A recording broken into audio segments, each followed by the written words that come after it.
Ganito lang ginawa ko sa pag-testing ng mga injector para malaman natin kung alin ang injector na malakas ang backlick. Kahit hindi na natin tanggalin sa makina. Kinapon ko to isa-isa.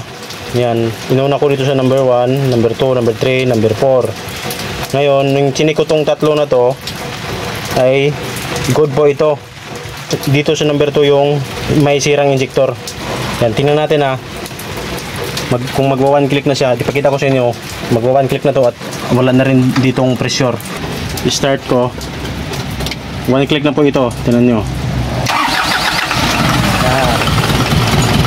Yan mga boss, tingnan nyo yung under nya, pumapalag siya kasi kulang ng cylinder, nakakapon ito.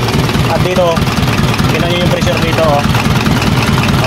wala na sumisirit. Ayan, kanina sumisirit ito mapipigilan mo siya ng, hindi mo mapipigilan kanina ng kamay, ngayon mapipigilan mo yung pressure. Yan lang po. Number 2 yung injector na sira.